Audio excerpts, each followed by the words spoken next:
Welcome to the third day of the September Summit. Bienvenue au troisième jour du sommet de septembre, préliminaire pour l'Institut des études noires, accueilli par le musée du Quai Branly à Paris. Je m'appelle Sarah Rifki, je vais animer la conférence du professeur Frida Ekoto, Aimé Césaire à l'époque de Black Lives Matter, dans le cadre du sommet de septembre de la saison Africa 2020. Ces 2 derniers jours, nos conférences et discussions ont porté sur les dimensions spéciales et formelles de la pensée noire. La conférence du professeur Mbembe a invité à s'adapter à la nouvelle géographie, tandis que le professeur Soumaoro a présenté la forme imagination, ce que cela signifie de penser au triangle et pas seulement à l'hexagone, en articulant le noir en français et en faisant de la place pour les études noires en France. Notre discussion avec Julie Meretou d'Arby English, Nontobeko Ntombela, Nolan Oswald-Denis et Kodo Oshin ont ouvert une série de réflexions sur l'abstrait. L'art abstrait, Nolan a parlé de la création artistique comme d'une pratique qui génère un champ social, à nouveau une métaphore spatiale. Il nous a demandé de ce que pouvait être l'art abstrait en tant qu'art planétaire. Aujourd'hui, à 18h, heure de Lagos, nous tiendrons notre deuxième et dernière table ronde de ce programme. Je tiens à souligner que nous nous réunissons sous les auspices d'un musée en possession de biens volés, le patrimoine culturel pillé des peuples opprimés en Afrique subsaharienne et ailleurs sous la colonisation française. Avant de présenter notre orateur, j'aimerais informer notre public que ce panel se déroulera en anglais. La traduction simultanée en français est disponible en changeant la sélection du flux sur YouTube. Nous vous encourageons à partager vos commentaires et questions dans le chat pendant et après la conférence. Nous les partagerons ensuite avec nos panélistes pendant la discussion. Sur ce point, je suis honorée de vous présenter aujourd'hui professeur Frida Ekoto. Ses premiers travaux consistent en une exploration interdisciplinaire des interactions entre la philosophie, le droit, la littérature et le cinéma africain. Elle a beaucoup écrit sur le cinéma africain et a été récompensée pour son travail au Festival international du film africain de Zagora au Maroc en 2018. Elle travaille actuellement sur les questions LGBTQ+, en mettant l'accent sur les cultures de l'Afrique subsaharienne, de l'Europe et des Amériques. Elle a reçu le prix Nicolas Guillen de littérature philosophique en 2014 et en 2018, elle a reçu un diplôme honorifique au Colorado College. Frida Ekoto est professeure de littérature comparée en études francophones à l'Université du Michigan. Sa conférence aujourd'hui présente l'œuvre d'Aimé Césaire comme une continuation de la lutte pour la dignité des populations noires à travers le monde. En tant que philosophe et poète francophone, Césaire fait partie d'une importante lignée mondiale d'intellectuels noirs avec James Baldwin, W.B. Du Bois, Ralph Ellison et Claudia Rankine. L'œuvre de Césaire offre le contexte historique nécessaire pour comprendre les vies noires et plus particulièrement le mouvement Black Lives Matter. Ces penseurs ont d'abord formulé des questions durables sur la condition noire dans le monde et ont établi pourquoi il n'y a pas de paix tant que Black Lives, les vies noires, continueront à être écrasées et leur dignité ignorée.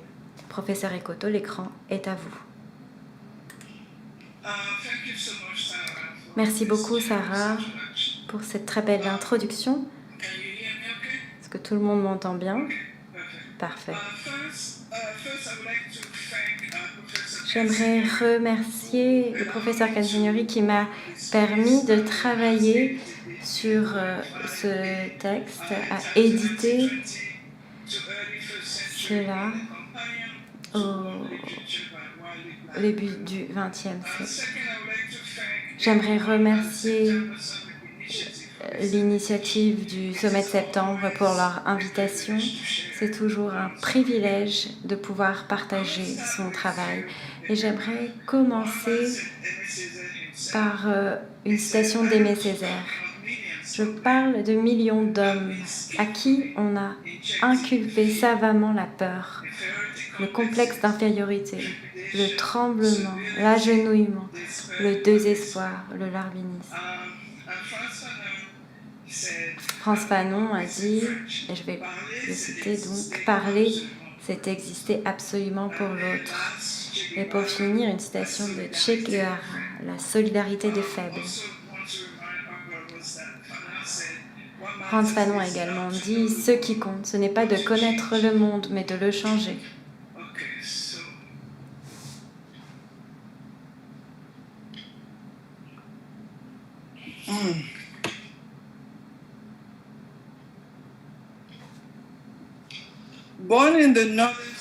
Né dans le nord de l'île de la Martinique, à Basse-Pointe, en 1913, dans une famille de paysans pauvres, Aimé Césaire deviendra le plus important écrivain antillais francophone de son époque. Issu du système éducatif colonial français, il était versé dans les lettres françaises, même s'il connaissait très bien les traditions ouest-africaines de sa communauté. Après avoir terminé ses études en Martinique, il reçoit une bourse pour étudier à Paris, où il arrive en 1931. Il y rencontre Léon Gontran Damas de Guyane française et Léopold Sédar Senghor du Sénégal. Ensemble, ces trois poètes ont exprimé leur opposition aux politiques d'assimilation française tout en explorant la richesse de leur communauté noire et de leurs racines africaines. En 1934, ils ont lancé L'Étudiant Noir, un magazine qui offrait un forum dans lequel les étudiants noirs pouvaient définir leur passé complexe, connecté et largement ignoré dans leurs propres termes. Le mouvement Black Lives Matter a été défini par la vision de trois femmes, Alicia Garza, Patrisse Cullors et Opal Tometi, sur la base d'une déclaration sur la dignité humaine, à la fois spécifique et universelle, simple et profonde. Le mouvement Black Lives Matter, qui attire l'attention sur la brutalité policière contre les jeunes noirs américains, a vu le jour aux États-Unis en 2012, après que George Zimmerman, un justicier blanc, a été acquitté du meurtre du jeune homme noir Trayvon Martin.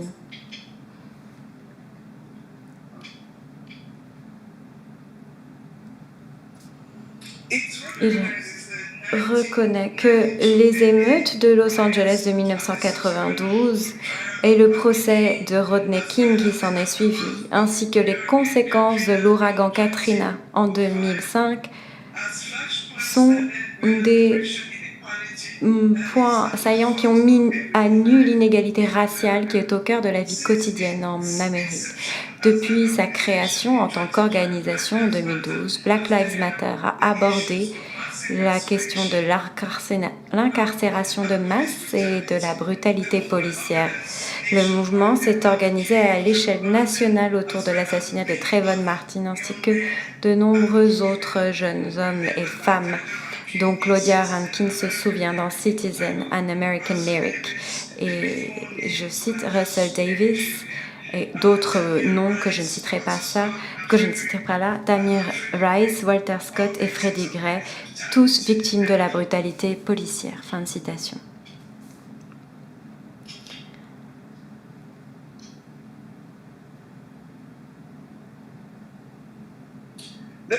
L'organisation utilise de nouvelles formes de médias sociaux pour exiger que les Noirs soient traités comme des êtres humains. Mais son appel à la reconnaissance de la dignité noire s'inscrit dans une tradition qui remonte à la littérature des États-Unis, d'Europe, des Caraïbes et d'Afrique, et qui constitue une part importante de la culture noire depuis au moins le XIXe siècle. De l'esclavage au colonialisme, en passant par l'apartheid, la violence contre les corps noirs a été bien documentée et pourtant elle reste souvent invisible pour beaucoup, car sa perpétuation est contrôlée par les discours dominants. À certains égards, les réseaux sociaux ont changé la donne, car nous pouvons tous participer à sa diffusion. C'est d'ailleurs ce qu'il s'est passé à Minneapolis avec l'assassinat de George Floyd. Tout le monde peut prendre une photo qui a le potentiel de circuler dans le monde entier. Si cela peut banaliser les images de violence, des organisations telles que Black Lives Matter ont commencé à utiliser cette nouvelle technologie pour poursuivre la lutte pour la dignité noire. Pour les intellectuels noirs des générations précédentes, ce n'était pas le cas. Ils devaient s'engager dans les discours dominants par le biais de leurs théories et de leurs écrits. Ainsi, lire l'œuvre d'Aimé Césaire à la lumière des événements récents et de Black Lives Matter, c'est donc de témoigner de l'histoire des luttes permanentes des populations noires dans le monde. Aujourd'hui, en cette deuxième décennie du XXIe siècle, après le premier président noir des États-Unis, la démonstration de la violence que constituent les assassinats de George Floyd, Breonna Taylor, les événements violents de Ferguson dans le Missouri et de Staten Island dans l'État de New York, parmi bien d'autres. La politique raciale reste clairement au cœur de la vie américaine. Les questions de brutalité policière, d'incarcération de masse et de violence interpersonnelle ont été au premier plan du discours sur l'orientation politique et sociale du pays et de ses citoyens. En outre, comme l'ont montré les événements en Europe et au Moyen-Orient, les répercussions du passé colonial continuent de produire de la violence. Ces mots ont tous leur origine dans l'histoire et la mémoire, origines qui ont souvent été négligées, voire effacées. Dans le monde anglophone, beaucoup connaissent des écrivains comme Ralph Ellison, qui dans son roman Invisible Man propose une lecture de l'effacement de l'identité de l'homme noir dans le sud des États-Unis, profondément raciste des années 1950. C'est une œuvre de génie, large dans son appel à une véritable fraternité des hommes et une quête universelle d'une identité enracinée dans la nation. Le narrateur effacé de l'homme invisible est un jeune afro-américain vivant dans la ségrégation du Sud profond. Dans son imaginaire, il se prend pour un homme invisible, un noir dont l'identité n'existe pas. Il est invisible dans le regard de l'autre. En explorant ce que cela signifie, il découvre que son destin et celui de tous les Américains sont intimement liés. Les Noirs et les Blancs sont liés par une histoire de haine. De nombreux autres écrivains afro-américains ont partagé l'accent mis par Ellison sur l'invisibilité et le destin inextricable des Américains noirs et blancs. W.E.B. Du Bois évoque un monde de fantasmes similaires, tandis que Richard Wright parle d'un monde caché dans The Man Who Lived Underground.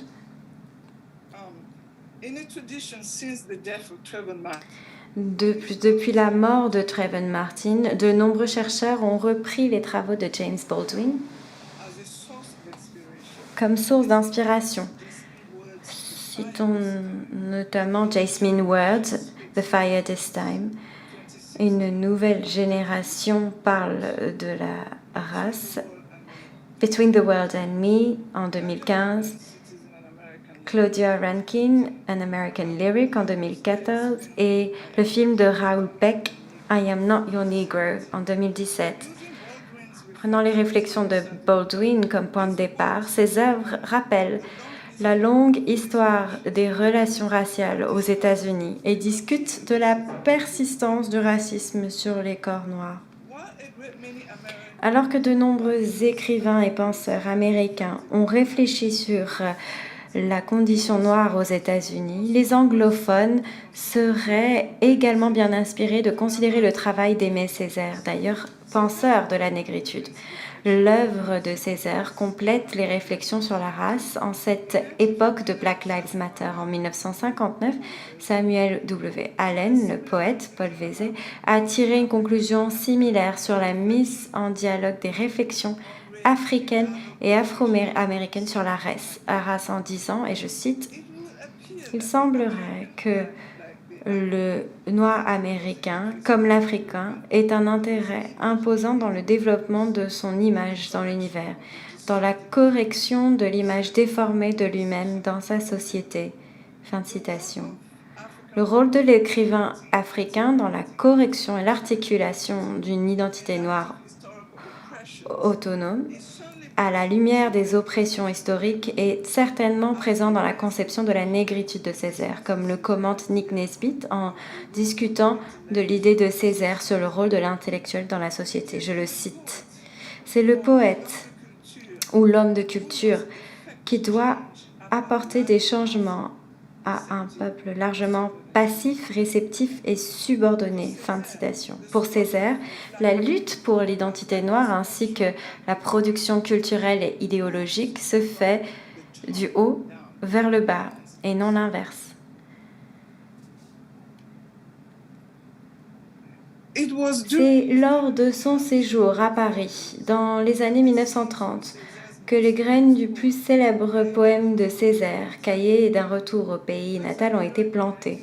Paru pour la première fois en 1939 dans la revue parisienne Volonté, Cahiers d'un retour au pays natal a été publié sous la forme de livre en 1947 à New York, accompagné d'une préface élogieuse du surréaliste André Breton. L'éblouissante inventivité syntaxique et lexicale du poème épique combine des éléments de l'histoire africaine et haïtienne. Il existe un lien évident entre l'histoire haïtienne, la Révolution française et ses ramifications postcoloniales. Comme l'a fait remarquer le chercheur Thomas A. Hale, il semblait, et je cite, « il semblait annoncer à la fois la fin de la genèse entre deux guerres, de cette nouvelle littérature vigoureuse et l'aube d'une conscience diasporique aiguisée dans le monde noir. » Fin de citation. C'est d'ailleurs le poète surréaliste André Breton qui, le premier, a attiré l'attention internationale sur l'œuvre de Césaire. Il a découvert l'œuvre en 1941 lorsqu'il a débarqué à Fort-de-France en route pour New York. Dans son essai de 1943, qui allait devenir la préface de la première édition, Breton a qualifié l'œuvre de Césaire du plus grand monument lyrique de cette époque. Puis après la publication simultanée du poème à Paris et à New York en 1947, un autre intellectuel français très en vue, Jean-Paul Sartre, a déclaré dans une préface historique à l'anthologie de Senghor sur la poésie de la diaspora africaine que Césaire était de loin le plus prometteur de la nouvelle génération de poètes noirs. C'est dans le Cahiers d'un retour au pays natal que Césaire a utilisé pour la première fois le mot négritude, qui a fini par signifier le mouvement esthétique et littéraire affirmant les valeurs de la culture et du patrimoine africain et qui est aujourd'hui associé à l'œuvre de Césaire, de Senghor et de Damas. Le néologisme est une version latinisée du mot péjoratif sud-américain pour noir. Et je ne veux pas prononcer ce mot ici, car je dirais qu'il est plutôt dépassé. Il apparaît dans ces lignes. On les voit ici. Je ne sais pas si on peut les lire, mais je vais vous les lire. « Ma négritude n'est pas une pierre. Sa surdité ruée contre la clameur du jour.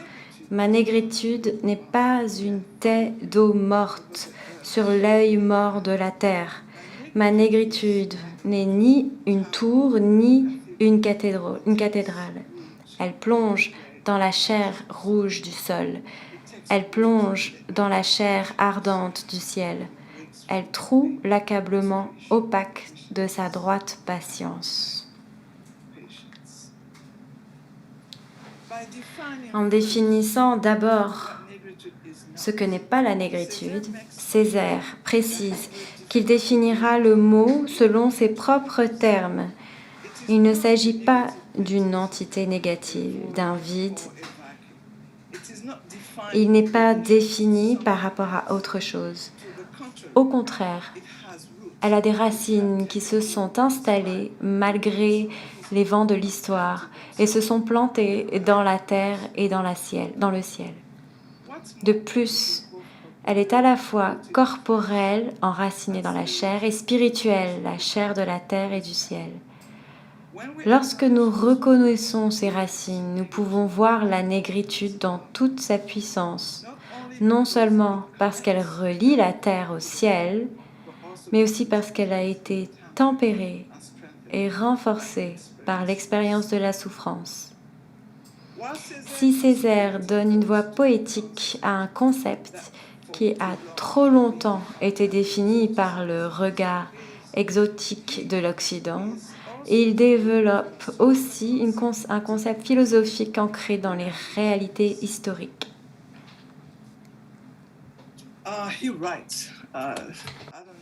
Il écrit, vous avez la citation, mais je ne vais pas le lire. La négritude n'est pas une métaphysique, ce n'est pas une conception prétentieuse de l'univers. C'est une façon de vivre l'histoire, dans l'histoire. L'histoire d'une communauté dont l'expérience semble singulière, avec cette déportation, ces transports d'hommes d'un continent à l'autre, sa mémoire de croyances lointaines, le naufrage de ces cultures assassinées. Comment ne pas croire que tout cela a une cohérence constituant un patrimoine? En effet, la négritude est fondée sur l'idée qu'il existe une certaine qualité commune aux pensées et au comportement des Noirs et des Nègres.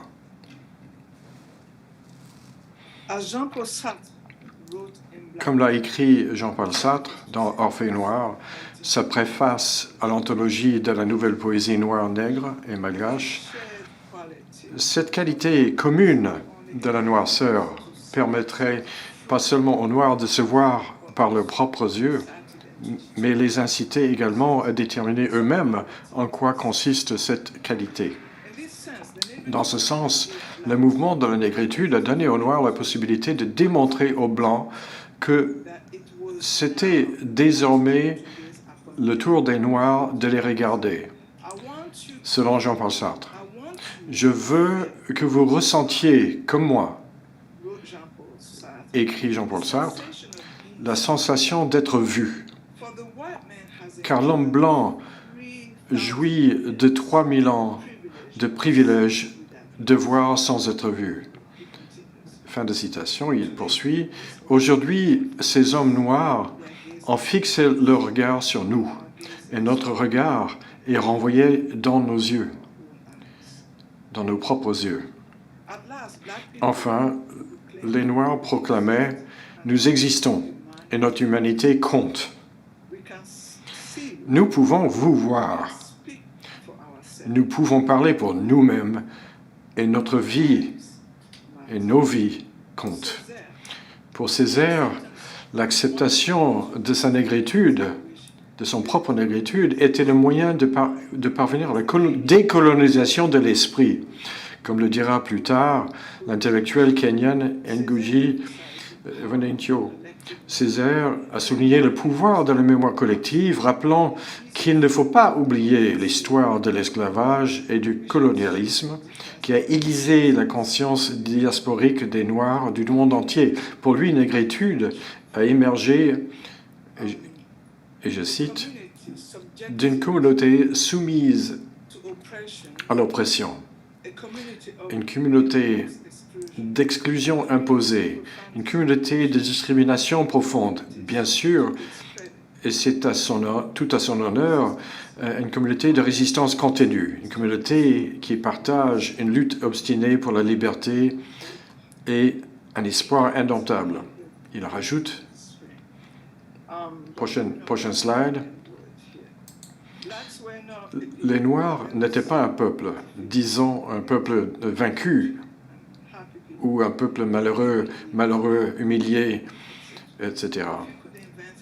Je crois alors, pour ma part, on pourrait en faire des grands concurrents. Je pense, pour ma part, la négritude verrait le jour. Il fut un temps Les Noirs habitaient leur patrie, un continent entier, puis ils ont été réduits en esclavage et leurs terres ont été colonisées. On leur a refusé un passé, un présent et un avenir et même une langue qui leur était propre. C'est à partir de cette lutte pour retrouver ces éléments humains essentiels, un passé, présent et futur et une langue dans laquelle on peut s'exprimer, que la négritude est née pour créer au sein du monde francophone un sujet noir moderne. Ce qui nous mène à nous demander qui était ou qui est ce sujet. Là encore, nous pouvons revenir à Césaire. Le mouvement entre les termes négritude, noir et autres est bien sûr important. Pour Césaire, Afrique reste un terme historique déterminant qui façonne les identités au fil du temps. Il suggère que l'identité noire est construite avec un sujet africain fragmenté en son cœur. Par exemple, le terme même d'Afro-Américain décrit un lien puissant entre les hommes et femmes noirs aux Amériques et leurs ancêtres historiques en Afrique, emmenés de l'autre côté de l'océan Atlantique pendant des siècles d'esclavage. En tant que tel, le sujet noir moderne a découvert que sa modernité s'était formée dans les grilles d'oppression et de l'asservissement historique. Et en outre, que ces grilles se sont transformées en structures de pouvoir qui ont contraint le sujet noir moderne à devenir soumis, forcé de vivre dans les espaces intermédiaires, à se cacher, d'avoir constamment de peur d'être tué. Le lien entre les Africains et les Américains est donc pour beaucoup fragile. Pour certains, une telle histoire de fragmentation et de migration ne peut être présentée qu'en termes fragmentaires, une production sans fin d'images, de mémoire brisées et d'aspirations sans fin à la plénitude dans le cadre de la modernité. Il est significatif que cette production culturelle, réalisée sous différentes formes et dans différents espaces par les hommes et femmes de talent, ait été longtemps exclue des espaces modernes. Ainsi, le terme racial noir, pour beaucoup aujourd'hui, représente un spectre de vision qui contribue à la nouveauté et à la différence, bien que de nombreux éléments du discours soient clairement en cours, intenses et divers. De la négritude naît un éventail de visions alternatives, tour à tour résistantes et aspirationnelles, de ce que la modernité comprend. Une partie de la puissance de ces visions provient de la nécessité et radicale remise en question de ce passé, un élément sur lequel Césaire a insisté. Il a soutenu que nous devons revenir à la violence de l'esclavage et du colonialisme pour qu'émerge un sujet moderne, noir, puissant et autodéterminé, en rappelant la violence ainsi que les traditions des ancêtres communs, et en définissant les contextes sociaux créés par l'esclavage et le colonialisme. Les traditions africaines permettent d'accéder à des méthodologies et épistémologies différentes de celles que l'Occident a imposées.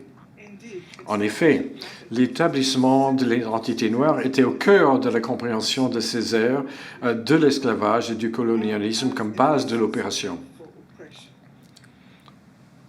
Tout d'abord, il a insisté sur l'étendue globale de la négritude. Mantia Diawara nous le rappelle dans son livre « À la recherche de l'Afrique ». Il note effectivement que, et je cite,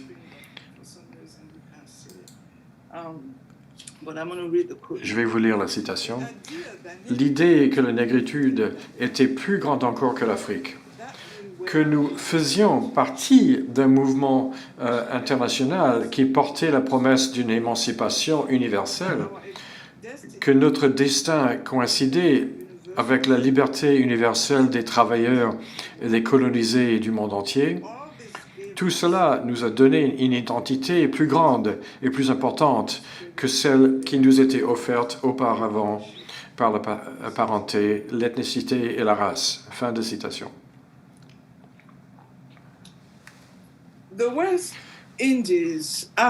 Les Antilles, l'Afrique et l'Europe sont toutes représentées dans l'œuvre de Césaire, notamment dans cette trilogie de pièces de théâtre.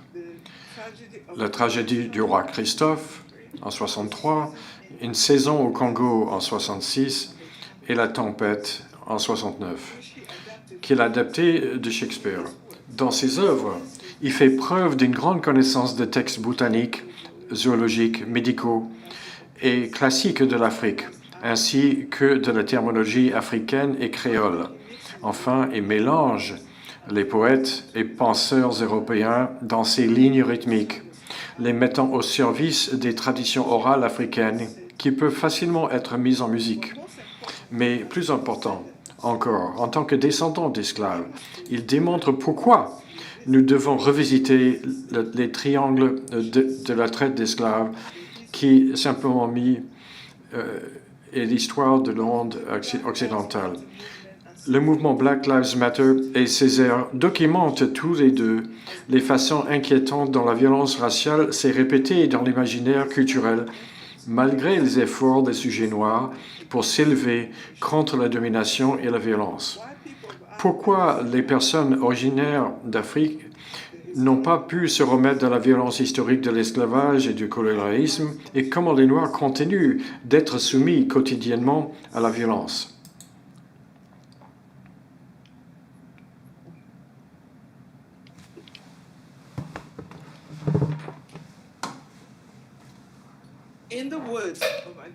Dans les mots d'Alicia Gaza, l'une des fondatrices du mouvement, Black Lives Matter concerne comment vivre dans un monde qui nous déshumanise tout en restant humain.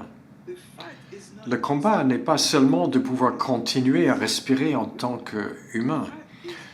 Il s'agit en fait de pouvoir marcher dans la rue avec la tête haute et de se sentir que j'ai ma place ici, ou que je mérite d'être ici, ou que j'ai simplement le droit d'avoir un certain niveau de dignité.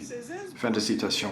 Le travail de Césaire peut donc nous aider à répondre à ces questions. Comment vivre dans un monde qui déshumanise les personnes noires, en retournant à l'histoire et en s'inspirant pour la sauvegarde, en se rappelant que la négritude peut créer une communauté puissante qui peut proposer des témoignages du droit inconditionnel de chacun à vivre et à s'épanouir, en revendiquant la validité des perspectives qui découlent de l'expérience même de la souffrance, en luttant contre les forces qui ont rendu cette souffrance systématique. Nous sommes au moment historique où nous pouvons choisir l'inclusion et la pensée critique. Nous pouvons nous souvenir du passé et analyser notre présent.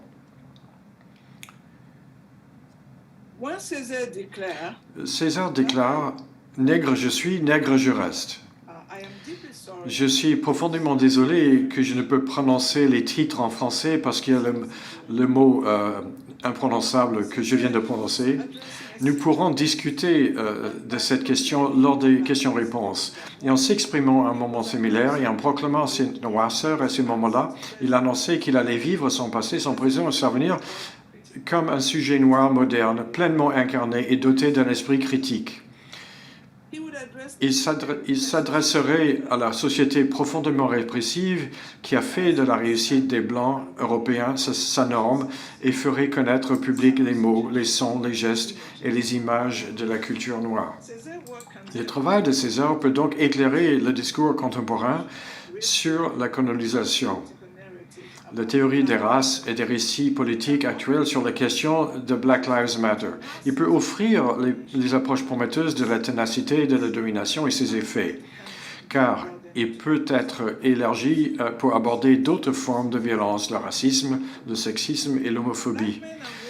Les hommes, femmes et femmes noires sont devenus de plus en plus visibles, palpables, en raison de l'intention que Black Lives Matter accorde à la violence quotidienne. L'été 2020 a fait connaître cette éthique au public à une échelle sans précédent. Les meurtres de George Floyd, tué à Minneapolis, et de Breonna Taylor, abattue par les policiers dans sa maison à Louisville, dans le Kentucky, ont déclenché les plus grandes manifestations dans l'histoire des États-Unis. 15 à 26 millions de personnes de toutes origines raciales, générationnelles et socio-économiques sont descendues dans la rue pour demander justice. Des millions d'autres se sont mobilisés dans le monde entier, pour ne citer que quelques pays, de la France à la Suède, du Nigeria à l'Autriche, juste pour en citer quelques-uns. Ce faisant, elle a fouillé l'histoire de l'oppression des Noirs et s'interroge sur les conséquences de la perte de chaque adulte et chaque enfant noir par les mécanismes de violence de l'oppression. En bref, le travail de récupération de l'exposition de cette violence a été au cœur du projet Black Lives Matter depuis sa création. Les clichés persistants à l'encontre des jeunes hommes noirs continuent de nourrir l'imagination de certains policiers et du public qui refusent souvent de regarder au-delà de cet imaginaire, l'histoire et son importance. C'est ce qui ressort de façon frappante des propos de Darren Wilson, le policier qui a tiré Michael John Brown à Ferguson, dans le Missouri, dans un entretien qui apparaît dans le New Yorker après la fusillade, un an après la fusillade. Le policier, Darren Wilson, a déclaré « Nous ne pouvons pas réparer en 30 minutes ce qui s'est passé il y a 30 ans. Nous devons réparer ce qui se passe maintenant. C'est mon travail en tant que policier. Je ne vais pas fouiller dans l'histoire de la vie des gens et comprendre pourquoi ils se sentent d'une certaine manière, dans un certain état d'esprit et à un certain moment. Comme c'est le cas de Wilson, démontre de façon frappante ce déni de l'importance de l'histoire et le refus d'examiner sa propre perception, qui continue d'infliger des violences aux citoyens noirs. Césaire, ainsi que de nombreux autres écrivains, penseurs et artistes, l'ont documenté. Aujourd'hui, Black Lives Matter continue à le démontrer. Comment le racisme et la discrimination systémique affectent les personnes noires. Pourtant, même si Black Lives Matter s'investit profondément dans la dénonciation de la violence, elle se consacre également à la construction d'archives pour honorer les vies vécues et perdues. Ici aussi, leur travail fait écho aux paroles de Césaire. En visitant un site commémoratif des esclaves dans l'île Gorée au Sénégal, Césaire prononce ces voix écrites sur le mur. « Nous ne devons jamais oublier ». Et c'est dans un film documentaire que Zane Palsy a fait sur Aimé Césaire, Une voix pour l'histoire.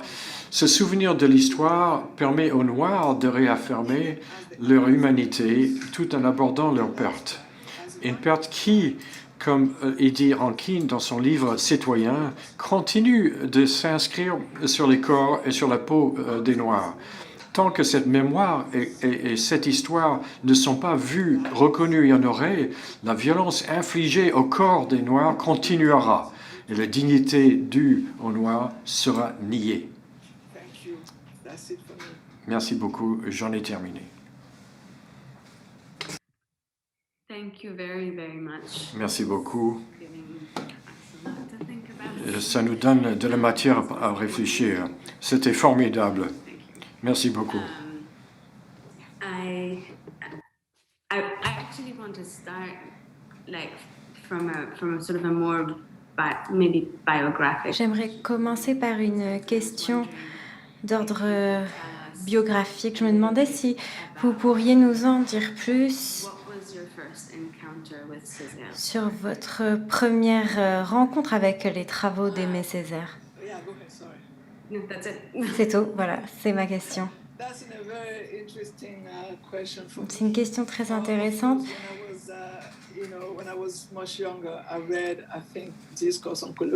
Quand j'étais plus jeune, j'ai lu ses cahiers et c'est quand j'ai commencé à lire Jean Genet que quand j'ai lu sa pièce de théâtre, Les Noirs, je me suis dit, mais Césaire aurait dû écrire ça. Et j'ai enseigné à des étudiants les travaux d'Aimé Césaire. On a parlé de ces travaux et j'en ai parlé à Aimé Césaire d'ailleurs. Et il m'a dit, oui, je connaissais cette pièce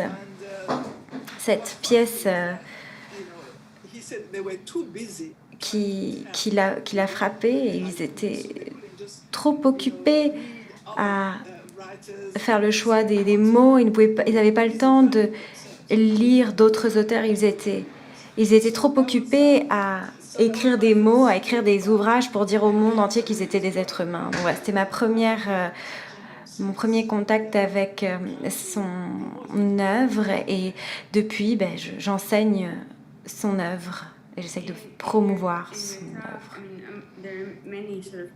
Dans votre présentation, il y a plusieurs passages où j'aurais aimé entendre davantage d'explications. Césaire dit que nous devons remonter à la violence de l'esclavage, du colonialisme, pour qu'un sujet puissant émerge. Et cette question d'un retour, qu'est-ce que cela veut dire un retour à cette relation dans le présent? Je me demandais si vous pouviez peut-être nous partager davantage de réflexions sur cette tension spécifique. Il parle d'un retour vers la mémoire, l'histoire, la violence.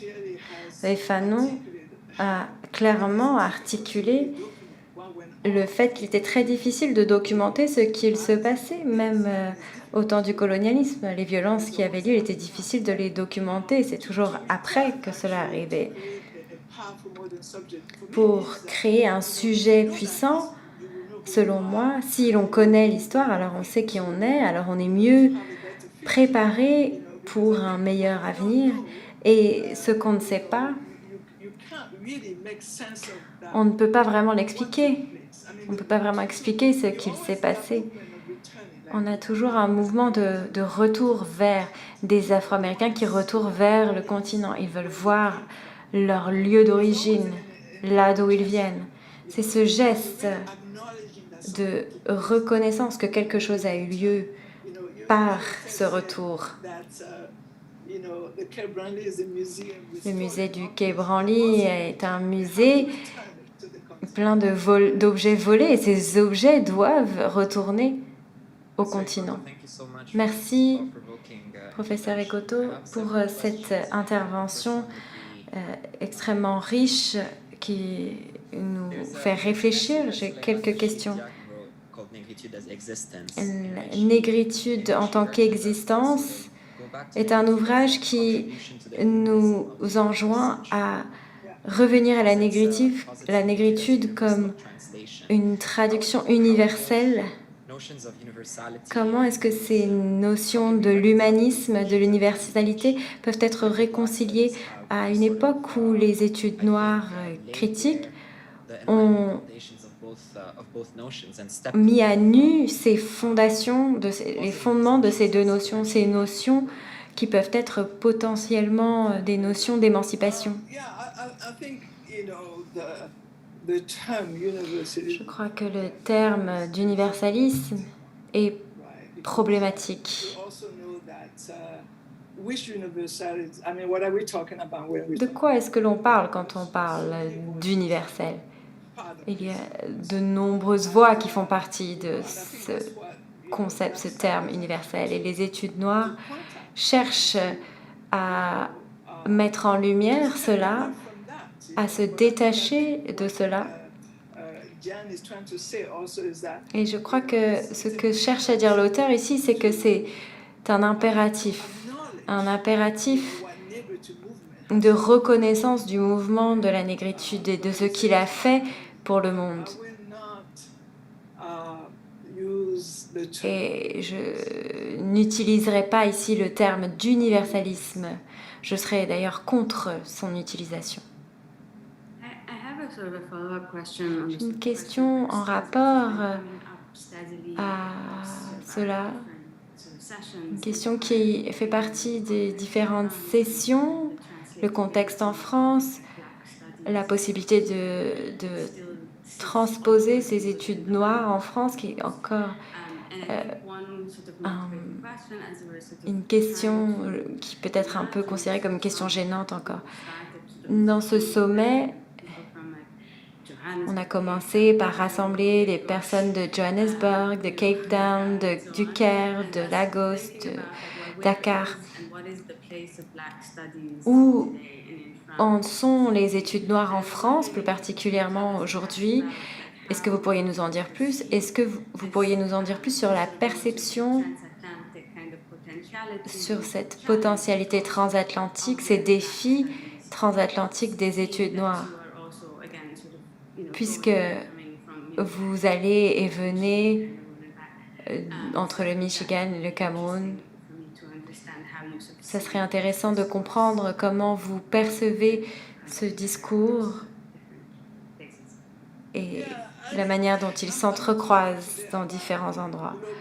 Aujourd'hui, je parlais de la condition noire mondiale, le concept de la condition noire mondiale, global blackness. Les populations noires sont dans le monde entier, cela remonte à l'histoire, l'esclavage, le colonialisme, etc. Et si l'on reconnaît la présence, l'humanité des Noirs, si l'on crée ces départements d'études noires, alors on doit les considérer dans leur forme mondiale. Au niveau mondial, on doit reconnaître leur spécificité, bien sûr, la spécificité des Caraïbes, des Brésiliens, des Afro-Américains, mais nous devons également les inscrire dans cette idée d'une condition noire mondiale, d'une global blackness. On ne peut pas simplement se concentrer sur le continent africain, non. Il faut considérer la condition noire dans sa totalité, d'où elle vient, d'où les Noirs viennent, et les études noires aujourd'hui se concentrent également sur ce dénominateur commun de l'oppression, de la violence, puisque c'est la même histoire partout dans le monde. La même histoire quant à cette perception de la violence qui leur est infligée. C'est la même chose dans le monde entier. C'est pour ça que je parle de conditions noires mondiales, globales. Ce sont des questions qui ont été également mentionnées par professeur Mbembe. Et quand on parle de conditions noires, de conscience noire mondiale, le besoin de départements d'études noires qui doivent être dans le monde entier, là où il y a une oppression anti-noire. Comment est-ce que vous répondriez aux critiques actuelles sur les études noires et sur le fait qu'elles se concentrent trop sur le passage du milieu, cette épistémologie des études afro-américaines, africaines-américaines, mais certaines communautés de la diaspora ne pourraient potentiellement ne pas être assez capables d'inscrire cela dans un contexte européen. Quand on parle de conditions noires globales, mondiales, on doit être spécifique. Par exemple, dans le contexte africain, moi j'en reviens de l'Afrique, et on ne parle pas du fait qu'on est noir. Non, je suis juste africaine. Et quand on retourne aux États-Unis, on est afro-américain. Je suis également américaine. Et donc, il est important de parler de l'histoire, parce que c'est là que tout a commencé. On doit prendre au sérieux cette histoire, là où tout a commencé. Puis, nous devons lire de manière spécifique la condition noire au Brésil, par exemple, en France. Maintenant, on utilise le terme d'Afropéen. C'était Senghor qui utilisait ce terme il y a des années. Personne ne lui avait prêté attention, mais maintenant on l'utilise. Donc on doit être spécifique. C'est essentiel. Moi, mon histoire en tant qu'Africaine n'est pas la même qu'un Afro-Américain qui était esclave ou une troisième génération en France, aux États-Unis, au Brésil.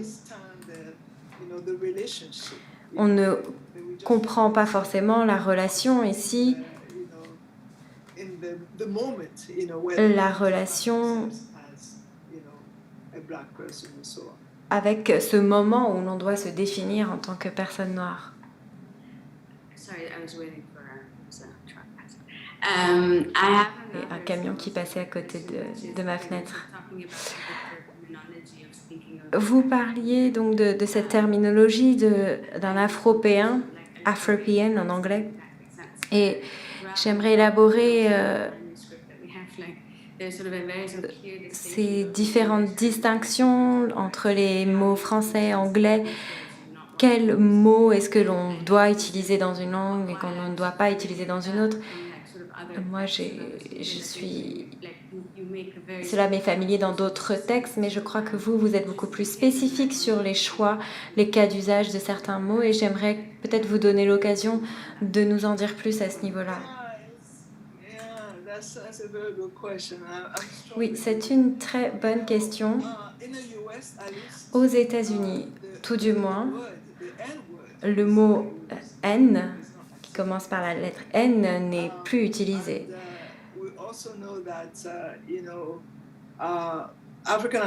On sait que les Afro-Américains, les Africains-Américains ont des termes qui ont été définis, ce terme a été défini, a eu plusieurs définitions, mais ce qu'il faut retenir, c'est qu'il est négatif. Il est tellement négatif qu'on ne peut plus l'utiliser. Et le traducteur d'Aimé Césaire est venu nous voir et a parlé de son travail. Et il a utilisé ce mot qui commence par N, et le public a été choqué. Et il a expliqué, j'utilise les mots d'Aimé Césaire, ce ne sont pas mes mots. Mais quoi qu'il en soit, le public lui a demandé de cesser de l'utiliser.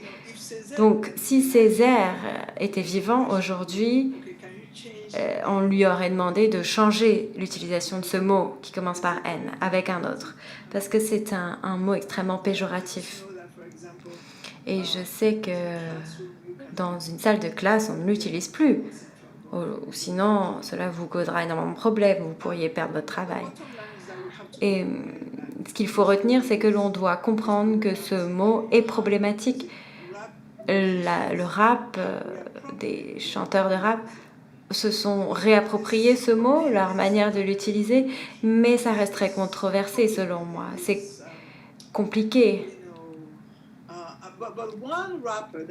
Un chanteur de rap qui n'a jamais utilisé ce mot, il vient de Détroit. Comment il s'appelle déjà?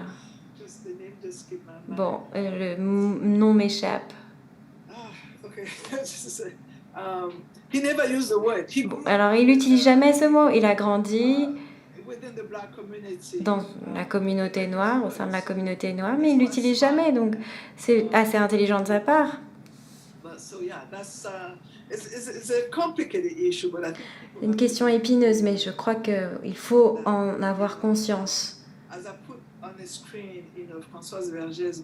Dans le livre de Françoise Verger, je l'aime beaucoup, hein, mais je ne pouvais pas lire ce mot en français.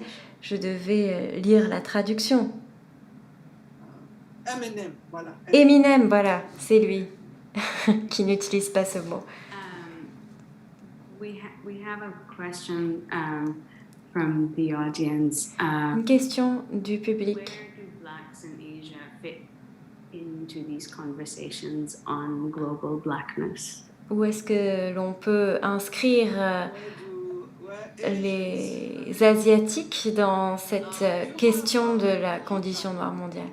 Et effectivement, il y a des Noirs en Asie. Et cette conversation commence à avoir lieu assez timidement, mais aujourd'hui,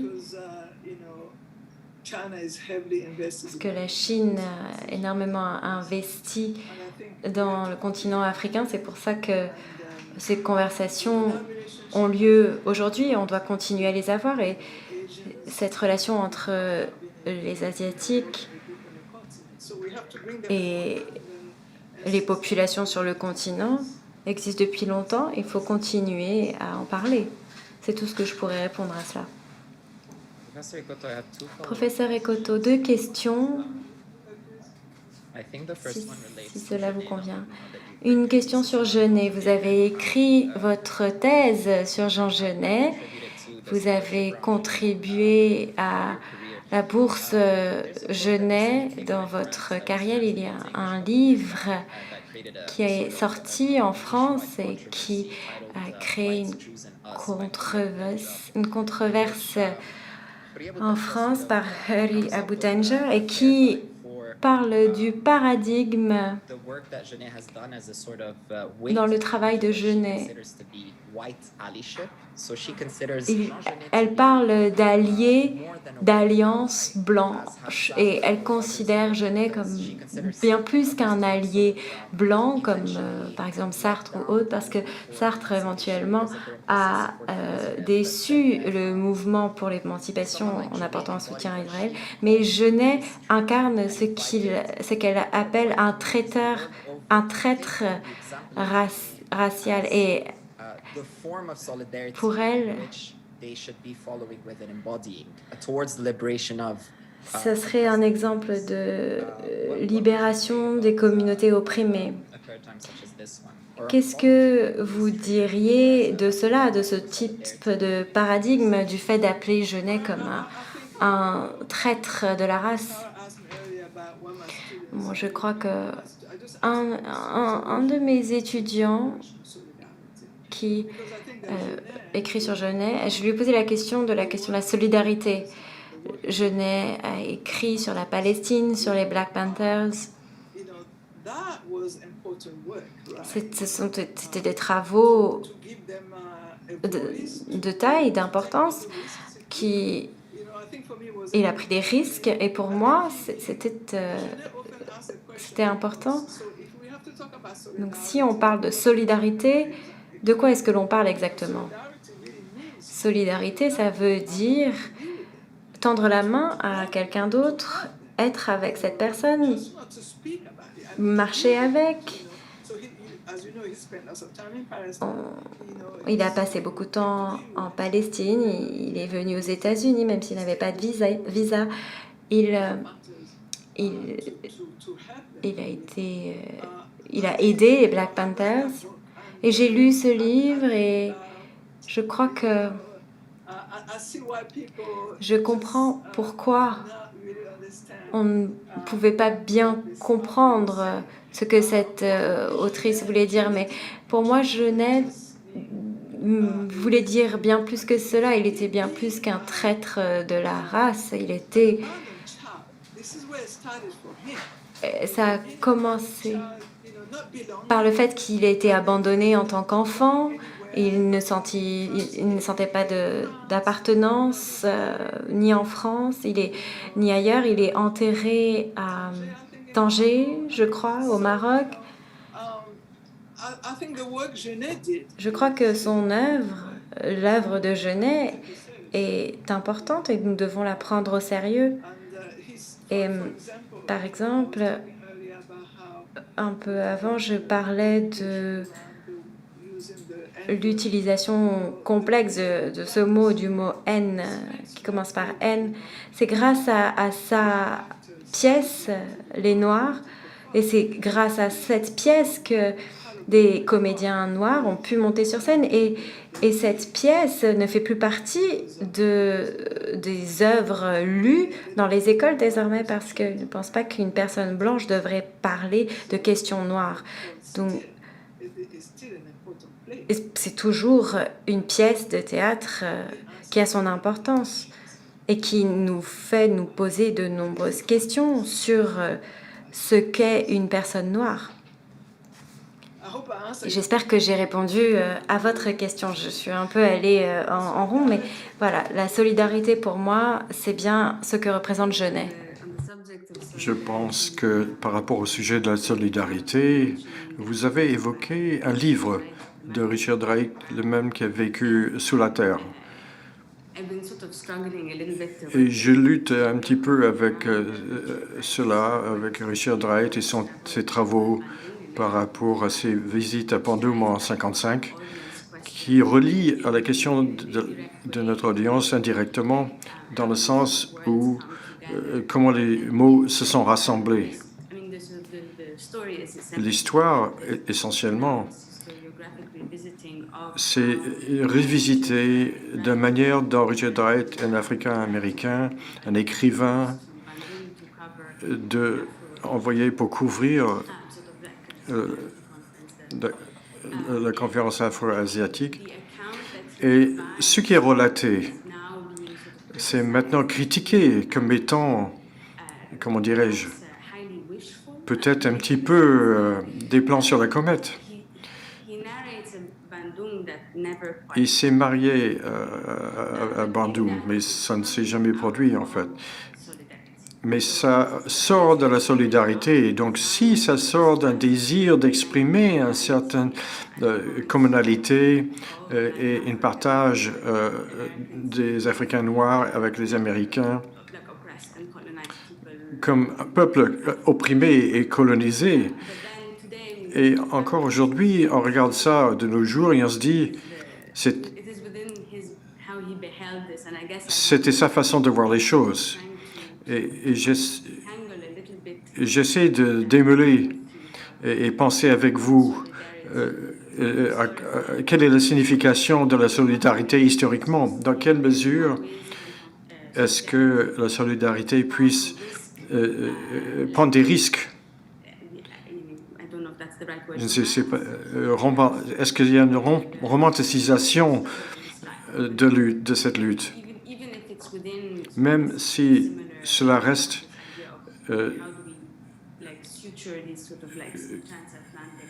comment faire le lien sur la négritude outre-Atlantique dans ce sens? Mais ma question n'est pas très claire, je crois. Je pense que à l'intérieur de ça, comme on a parlé de Genet et la question de solidarité, je m'intéresse à comment ça a évolué, cette idée de solidarité aujourd'hui. Vous avez tout à fait raison. Angela Davis revient à la question de la solidarité. Elle réfléchit, vous savez, les femmes et les femmes afro-américaines. En Afrique du Sud, il y a eu une conférence il y a quelques années pour rassembler des femmes pour parler de solidarité. Et alors, rien n'en est ressorti. On a arrêté d'en parler. Mais par rapport à Michel Reitz, je pense que, vous savez, il y a eu une conférence à Londres en 1956, je crois, où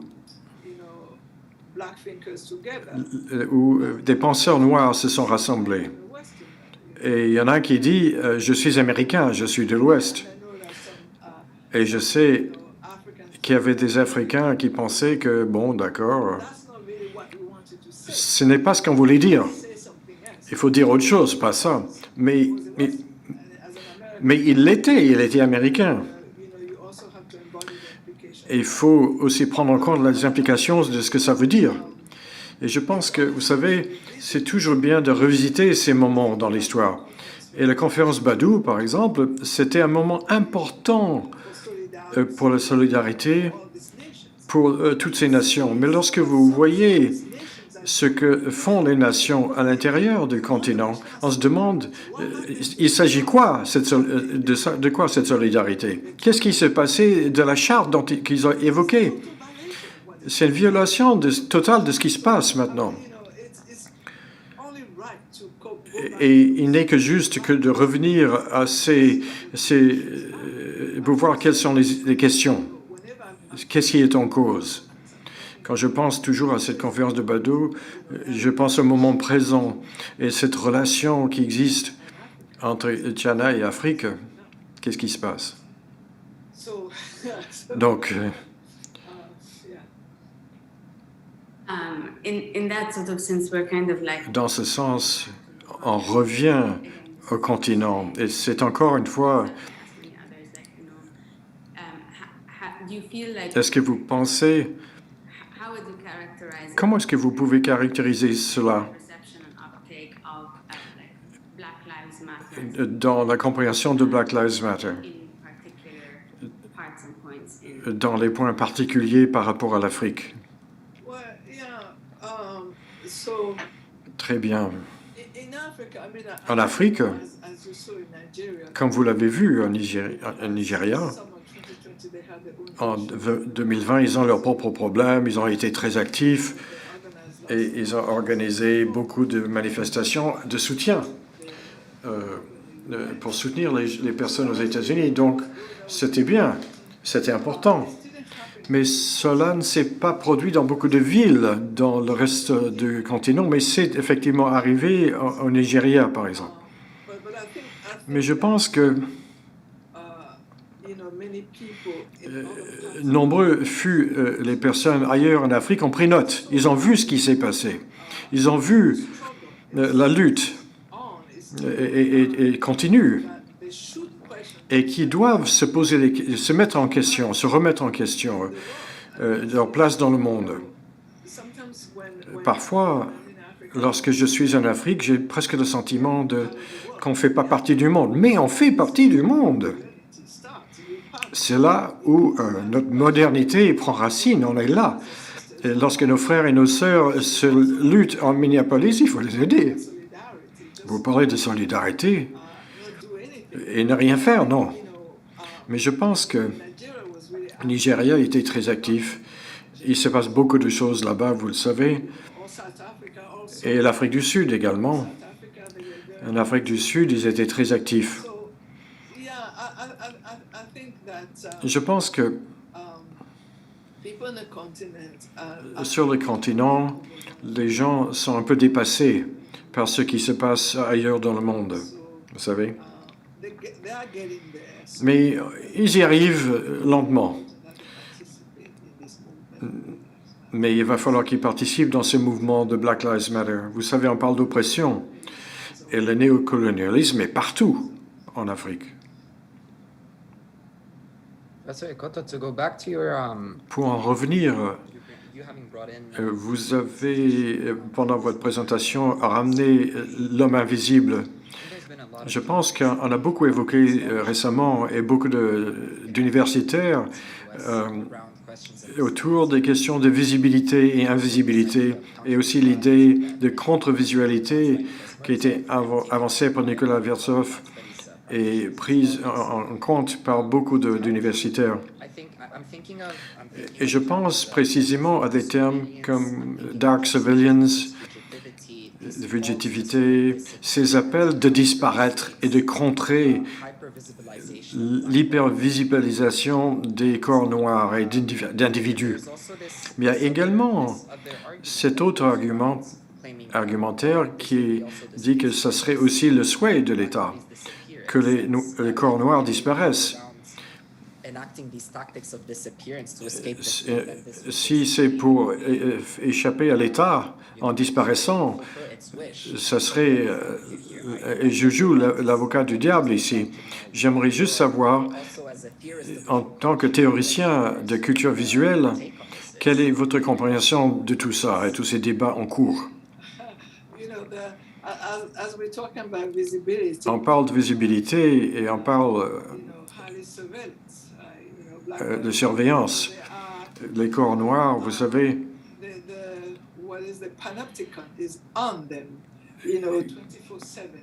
Donc, ils sont examinés 24 sur 7, tandis que nous, on se déplace. Et vous êtes peut-être dans un service, vous êtes la seule personne et vous avez les yeux sur vous. Vous êtes seul et vous le sentez, on vous surveille parce que vous êtes la seule dans votre cas. Et comme on parle de Black Lives Matter aujourd'hui, et tout le monde parle de justice sociale. Ce sont là les nouvelles études au sein des universités. Ils font beaucoup de travaux.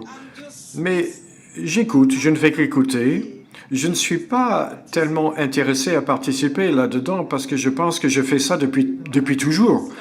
Je viens de faire une étude après George Floyd, après sa mort l'été dernier. Certains parmi nous le faisons depuis le travail anti-racisme d'une manière, c'est une certaine façon pour amener la visibilité aux personnes noires, mais leur donner aussi un espace où ils peuvent respirer, parce qu'il s'agit de ça. Vous ne pouvez pas respirer. Vous ne pouvez pas voir où vous allez. Il y a toujours quelqu'un devant vous. Non, oui. Il y a quelque chose de très intéressant. Et après Barack Obama, la question sont partout. On fait quoi maintenant avec toute cette visibilité qui, pour moi, en fait, est invisible? Vous avez... vous pouvez le voir, mais vous ne le voyez pas. Voilà.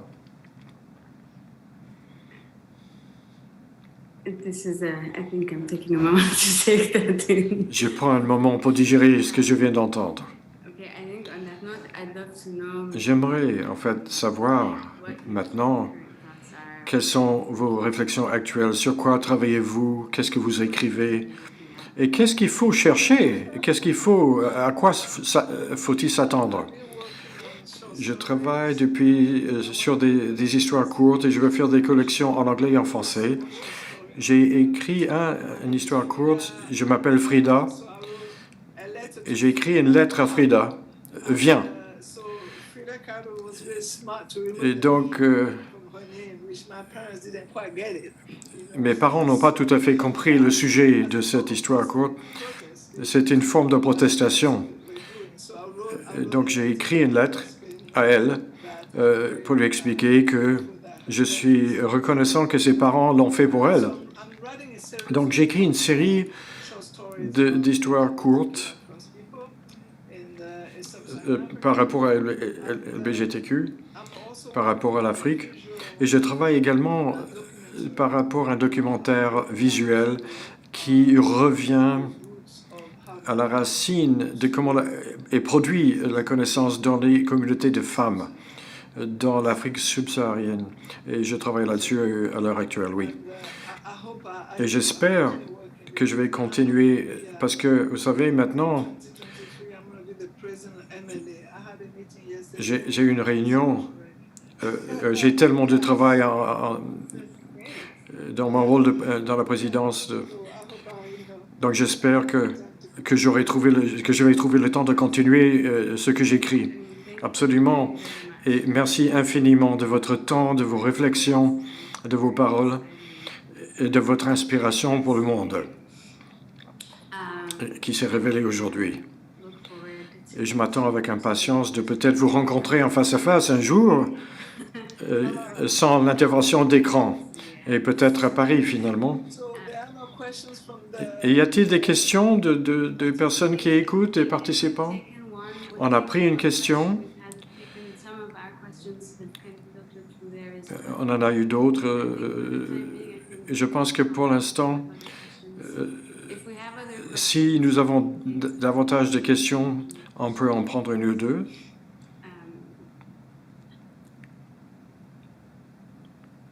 What is the question you were anticipating you didn't get? Quelle est la question à laquelle vous attendiez que vous n'avez pas eu? Edwin et vous avez fait le tour de c'était formidable. Ça m'a ramené à Genève, vous voyez. Je suis toujours ravi de parler de Jean Genet.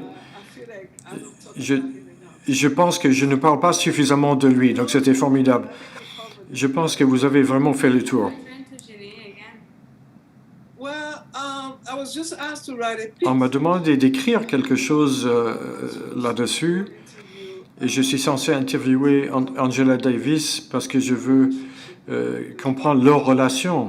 Parce que quand Jean Genet est venu aux États-Unis, c'est elle qui transmettait.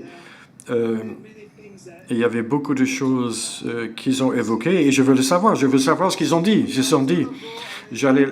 Et puis Covid est arrivé et a mis fin à mon plan. Je ne sais pas si on va le faire. Mais oui, Genet, c'est toujours derrière ma tête. Lorsqu'Edwin parlait de la question de solidarité et tout ça, pour moi, il est toujours là, Genet. C'est également quelqu'un qui est controversé et tout ce que vous voulez, mais si vous lisez son travail, certaines de ces questions qu'on évoque aujourd'hui vivent dans son travail. Non, vous avez bien évoqué l'ensemble, vous avez bien fait le tour de la question. Merci beaucoup alors. Et merci à tous ceux qui nous écoutent et merci de vous être joints à nous. Bientôt, nous aurons une table ronde pour imaginer les infrastructures pour l'architecture noire avec Sir Brady et d'autres personnes. Et j'espère que vous pouvez assister. Vous utilisez YouTube pour l'émission? Je vais vous envoyer le lien, comme ça vous pouvez voir ce qu'on est en train de se dire dans quelques minutes à partir de 18h heure de Paris. Merci beaucoup. Au revoir.